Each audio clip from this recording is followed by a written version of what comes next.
Здравствуйте. Qozonning Emet bistesinde yaşauşlar qutqaruvchilarni ko'rgach boshda optirab qoldi. Гадәттән тыш хәлләр министрлыгы хезмәткәрләренең чираттагы рейды бу. Коры үлән шүп-шар яндырмыйлармы, савытларда су запасы бармы? Шуны карыйлар.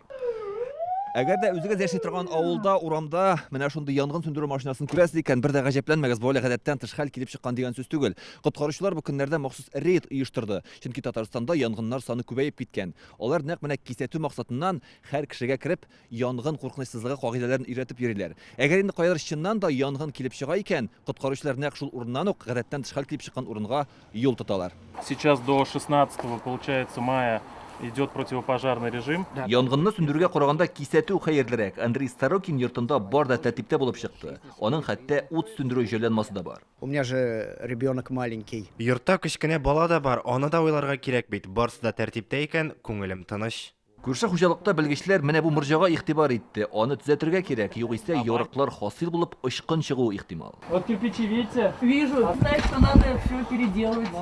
Ел башыннан Татарстанда 2000-дән артык янгын теркәлгән. Бу куркыныч саннар. Шуңа күрә хөкүмәт йортында премьер-министр җитәкчелегендә чираттан тыш утырыш үтте. По сравнению с прошлым годом количество пожаров возросло. Узган ел белән чагыштырганда янгыннар 20%-ка, ә ут эчендә калып үлүчләр саны 84%-ка арткан. Республиканың 10-дән артык районында янгыннар да, анда һәлак булучылар да арткан. Ярчалы да шул исемлектә. Зарегистрировано сегодня 210 пожаров. Шәһәрдә бүгенге көндә 210 янгын теркәлгән, гадәттән тыш хәлләрнең күбәеп китүе коры үлән һәм шүп-шарлар яндыру белән бәйле. Балаларга утның уен булмавын кичкенәдән аңлату шарт. Һәр баланың үзенең әтиянең әйтүе бер, әгәр дә яңадан читтән килгән кеше матуррак итеп, аңлаешлырак итеп, төплерәк итеп җиткерә икән, ул вакытта балага мин уйлыйм сеңә дип. Шуңа күрә монда укытучылар да, килгән кешеләр дә, әтияниләр дә бергәләп без балаларның сәламәтлеген саклау өстендә эшләргә тиешбез. Гадәттән тыш хәлләр министры республикада быел янгыннарның күплеге тарихта булганы юк иде ди. Без мондай җылны күргән юк. Безнең үлүчеләр буенча янгыннарда бүгін 87 кеше булды. Узган жыл 48 иде. Менә бүгенге көндә дип әйтсәк инде. Детальный анализ ясадык. Шуның 60% үлүчеләрнең исерек килеш үлүчеләр. Иртәнге якта пожар була икән, ниләрдә, значит, үлүчеләр белән алар тәне буешып чыгалар инде.